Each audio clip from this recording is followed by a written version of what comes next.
Madam President, it's interesting when you get on the topic of unions, how we all come to this with such a different point of view. And I come to it as a person who grew up in a household where every member of my family was a member of a union.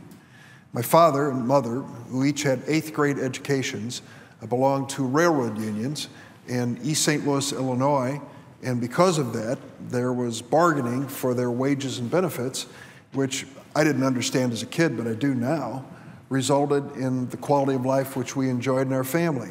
We weren't wealthy, but we were comfortable. I never went hungry, and I thought we lived a pretty good life. Mom and Dad were hard workers, and if you were a hard worker in those days and had the benefit of union representation, you could make a decent living, and we did. And if you study history, you'll find that that's what was going on in America. Primarily after World War II, you saw two things happening: a rise in unionism, people who belonged to organized unions, and a rise in the middle class.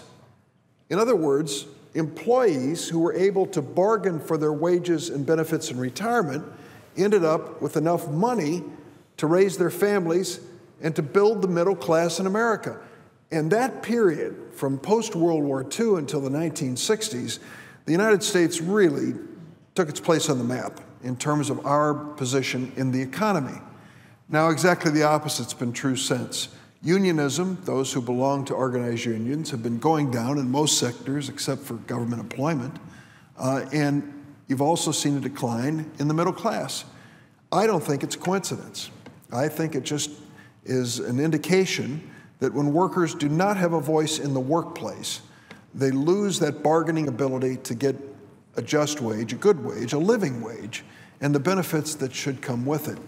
And the irony is that American workers are still the best in the world. If you just look at the issue of productivity of American workers, there's no reason for us to apologize. Our workers know how to create profit for the people they work for. Sadly, though, we don't find, when it comes to this, that the companies that employ them reward their productivity with more wages and benefits. They don't.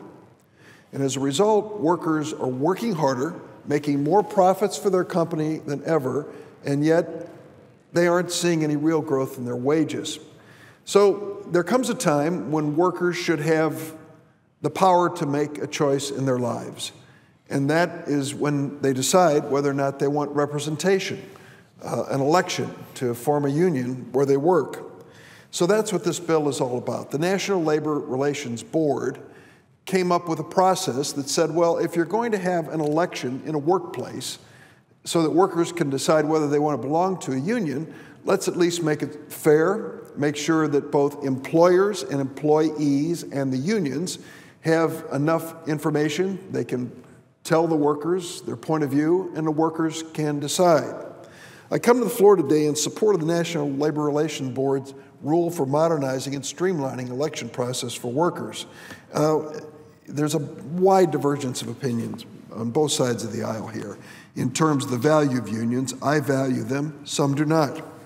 But I think the ability of workers to organize and bargain collectively is about the only way to level the playing field and to create a growing middle class, which we need in America. So last December, the National Labor Relations Board came up with a rule, after a long, long process, to modernize the election process, the first time in almost 50 years. 50 years ago, they wrote the rules and said, you know, there are a few things that have changed in 50 years. Here's what they said. The rule moves pre-election problems like the 25-day waiting period and review and consolidating options for delay and appeal into a single appeals process. In a nod to modern communications, the rule says employers and unions can file election petitions electronically rather than by fax or mail. This does not strike me as radical thinking. Think of all the things we do electronically today, from paying our bills each month, to communicating with one another, to gathering information. Bringing this to the labor situation, the choice of a union, is certainly not radical. And it requires employers to provide unions with the employees' personal email and phone numbers, in addition to the existing requirement for names and addresses. Personal email and phone numbers. When's the last time you filled out any application on the internet when they didn't ask you for your email address? or your phone number. It's routine. And we want to make this routine part of the process for unions and the employers to get in contact with employees. Now, Republicans have called this an ambush rule. They say it deprives employers of the time they need to explain why the workers should vote against a union. They also claim the rule limits an employer's ability to pursue adequate legal representation. But it's not a fair claim. Union elections are only triggered when 30% of the workers sign a petition favoring an election. Almost 1 out of 3 need to sign it, saying we even want an election. Employers are talking to their employers all the time when the employees are being asked whether or not they want to sign up to be part of the 30%. So the employers have constant access in the workplace. And employers can still require workers to meet one-on-one with supervisors. And about 2/3 of the employers actually do that. 9 out of 10 employers require workers to watch anti-union videos before an election. The new rule doesn't change that at all. So under the new rule, employers have time to talk to their workers. They just have fewer options to delay the actual election. It looks to me like it's advantage employers going in, and the changes by the NLRB are really not that substantial.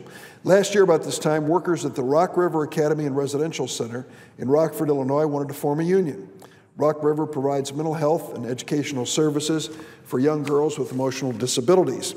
The workers didn't like the working conditions in the workplace, the short staffing and stagnant wages. They wanted to work together to address these problems and to do a better job. They quickly signed up. The majority of their co-workers filed a petition with the NLRB office in Peoria. From the outset, the workers felt that our employers at the facility were trying to do everything they could to stop this election. The delay in finalizing a union gave the residential center time to wage an aggressive anti-union campaign. There was a hearing eventually at the NLRB, but it was nearly 3 weeks after the petition was filed. On the first day, the employer's attorneys claimed that all the workers at the residential center were non-professional, even though they included registered nurses, licensed special education teachers, and licensed therapists and social workers. The following day, the employers reversed their position and argued all the employees at the facility should be considered professional. This is the next day, though many employees lack a college degree. That stretched the hearing out for 4 days, and you'll find when it comes to these elections, delay is really the tool that's used to stop a final decision. The regional director at NLRB ruled in favor of the union's position, ordered an election held 82 days after the petition was filed, where more than a majority of the workers said they wanted an election. 82 days later, they actually got an election. During that time, the employer hired 2 anti-union consultants to wage an anti-union campaign that included threats, interrogation, even installing a video surveillance system to monitor employees at all times throughout the workplace. Pro-union workers saw their hours cut, while non-union workers were given all the overtime they wanted. Worst of all, the employer terminated or laid off 6 employees in what they believe was retaliation. Despite the delays and discomfort the employers created, a slim majority of employees still voted to form the union, but the employer continues to raise objections and intimidate the workers. Is that really what we want to see? Majority of the workers want the election. It takes 82 days to have the election, and then the recriminations and problems that follow. It doesn't seem like this is workplace democracy the way it was designed. So I support this NLRB rule, and I'm going to vote no on the efforts on the other side of the aisle to overturn it. This brings the election process into the 21st century. It lets employers and unions communicate with employees, and it doesn't encourage or discourage unionization. That's still up to the workers. Some Republicans take offense to these changes, and they call it an ambush. Instead of standing up for workers, they've chosen to challenge these common sense reforms. This rule is about reducing unnecessary delay and litigation and giving the workers the last word. That's what we're supposed to do. This case in Illinois isn't unique. In some extreme cases, workers have been forced to wait 13 years for the simple right to organizers. And in many others, the delays have eventually led to a situation where there was never a vote. 58% of workers want representation in their workplace, but the delays and challenges to the election process through NLRB discourage organizing. So, Madam President, these proposed changes don't by themselves encourage or discourage unions. The proposed rule will apply the same way to workers attempting to decertify a union as it does to workers trying to form a union.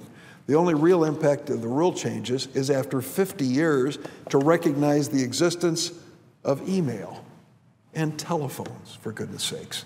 That's considered radical business by some on the other side of the aisle. But for most, it's just common sense. So oppose this effort to overturn this NLRB rule. Give the workers a chance to vote one way or the other, whether they want a union. Madam President, I yield the floor.